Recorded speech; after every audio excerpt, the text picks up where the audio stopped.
श्री गोपाळ कृष्ण भगवान की जय। लीळा नंबर 288। दायंबा जावई निराकरण।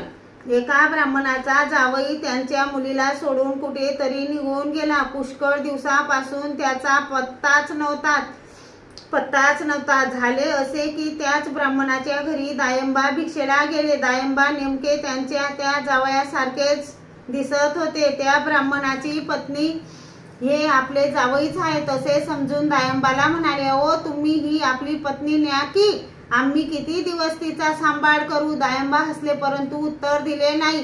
मग तिने भिक्षा वाढली आणि ते निघून गेले। असे रोज करायचे। मग एके दिवशी तिच्या बापा भावाने म्हटले की हे येतात आणि गुपचूप परत जातात, आता यांच्या सर्वज्ञांनाच म्हणू। मग सर्वज्ञ जर यांना म्हणतील तर हे आपली पत्नी स्वीकारतील। दुसऱ्या दिवशी ते भिक्षेला आले। त्यांनी भिक्षा वाढली आणि त्यांच्या सोबतच आले। सर्वज्ञांना दंडते घातले।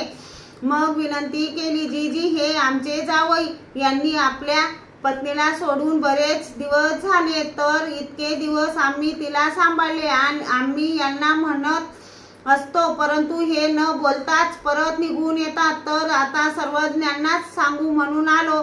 सर्वज्ञांनी त्यांना सांगितले, हे तुमचे जावई नाहीत, हे श्री चांगदेवांच्या मंदिरातील पुजाऱ्यांचे जावई आहेत। दिसायला तुमच्या जावयासारखेच आहेत म्हणून तुम्ही असे म्हणत आहात। या प्रकारे सर्वज्ञांनी त्यांचा भ्रम दूर केला आणि ते गेलेत। सर्वज्ञांनी दायंबाला सांगितले, पोरा ते जर रोजच असे म्हणतात तर मग त्या घरी का जातोस। दायंबाने सांगितले, शेवटी एवढासा भात वाढतात। सर्वज्ञांनी सांगितले, पोरा त्यांनी तर त्यांच्या मुलीला तुझ्या पाठीशी लावले असते तर काय केले असते।